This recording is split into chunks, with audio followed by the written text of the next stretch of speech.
Heart attack से बहुत पहले आपको पता चलना शुरू हो जाता है कि अब आपकी कैपेसिटी टू वर्क कम होती जा रही है। क्या स्मोक की वजह से हमारे दिल की बीमारियां बढ़ रही हैं? स्मोक के दिनों में हॉस्पिटल्स भर जाते हैं। अगर आप गहरी नींद से उठें तो आपको हार्ट अटैक हो सकता है। नींद से एकदम उठ के चलना हार्ट अटैक की वजह नहीं, कोविड वैक्सीन्स की वजह से यंग लोगों में हार्ट डिजीजेज होना शुरू हो गई हैं। एक सस्पिशन ज़रूर है। जो अपनी सिगरेट में कुछ मिलाते हैं लाइक हैश और स्टफ। जो बड़े बड़े रिस्क फैक्टर प्रूवन है उसमें स्मोकिंग शामिल है। अल्कोहल किसी भी फॉर्म में कोई बहुत यूज़फुल चीज़ नहीं है। Poultry is also not good for your health. Fish के बारे में कोई कंट्रोवर्सी नहीं है।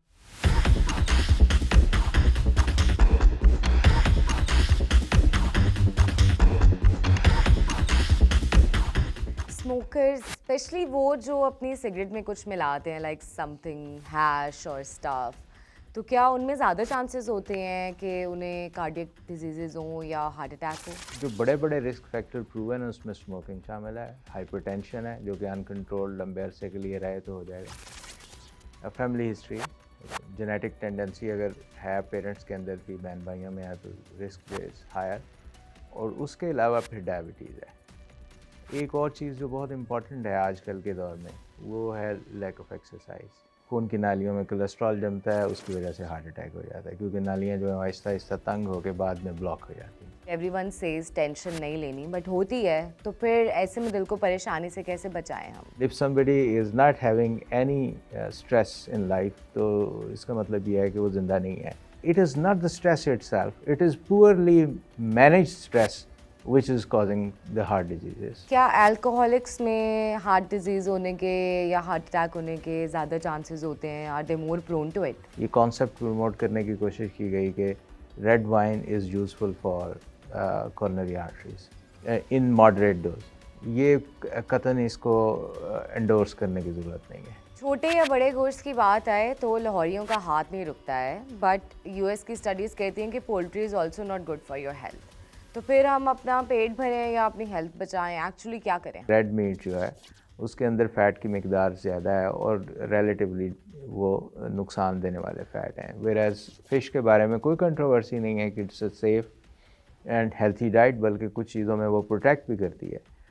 दरमियान में पोल्ट्री आ जाती है, तो poultry is also not that damaging as compare to beef या जो मटन है। तो हमारी रिकमेंडेशन ये होती है कि आप अपनी टोटल डेली रिक्वायरमेंट देखें और उसके अंदर अंदर रहते हुए चीज़ें कंज्यूम करेंगे और उसके साथ एक एक्टिव हेल्थी लाइफस्टाइल होगा तो आपको कोई लिमिटेशन नहीं होनी चाहिए। एक आदमी को डेली टोटल फैट की कंजम्पशन जो नॉर्मल हेल्थी एडल्ट है, बहुत ज़्यादा एग्रेसिव एक्सरसाइज करने वाला नहीं, मैं नॉर्मल आदमी की बात करता हूँ, 70-75 ग्राम्स ऑफ फैट चाहिए। 70-75 ग्राम्स में से अगर एक अंडा 5 ग्राम दे देगा तो उससे कोई बहुत ज़्यादा नुकसान नहीं होने वाला। You just talked about exercise, तो run, exercise, good eating, healthy eating, ये सब तो क्रिकेटर शेन वॉर्न भी कर रहे थे और भी ऐसे बहुत सारे प्लेयर्स हैं जिनकी सडन डेथ्स हुई ड्यू टू कार्डियक अरेस्ट और हार्ट अटैक्स। सो एथलीट्स के साथ ये हो रहा है तो हम एक्सरसाइज करके कितना ही बच जाएंगे? एथलीट्स कोई गारंटी नहीं है कि वो हेल्थी भी हों। If you are sitting in one position for more than 1 hour तो इसका मतलब ये है कि आप ट्रबल इनवाइट कर रहे हैं।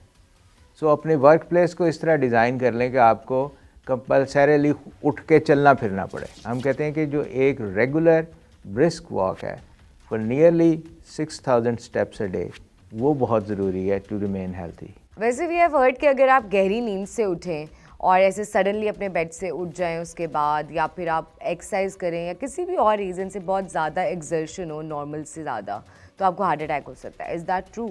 नींद से एकदम उठ के जो चलने से चक्कर आता है या लोग गिर जाते हैं, आंखों के आगे अंधेरा आ जाता है, वो लोग हैं जो जनरली ब्लड प्रेशर की दवाइयाँ ले रहे होते हैं या एल्डरली लोग जो प्रोस्टेट के लिए दवाइयाँ ले रहे होते हैं। उनमें एक कंडीशन जिसको हम पोस्चरल हाइपोटेंशन कहते हैं कि वो सडनली जब पोस्चर चेंज होगा, सिटिंग से स्टैंडिंग में आएंगे तो उनका ब्लड प्रेशर फॉल करता है और ब्रेन में सप्लाई थोड़ी देर के लिए इंटरप्ट होती है एंड दे फॉल डाउन। तो वो एक अलग कंडीशन है, but it can not cause coronary artery disease. दिल का दौरा जो है वो इस तरह से नहीं पड़ता है। A lot of people say कि कोविड वैक्सीन्स की वजह से यंग लोगों में हार्ट डिजीजेज होना शुरू हो गई हैं, उन्हें हार्ट अटैक्स हो रहे हैं। इसमें कितनी सच्चाई है? There is a growing evidence कि शायद खून की नालियों के अंदर इन्फ्लेमेशन की वजह से it can cause blood clot formation and that can lead to heart attacks.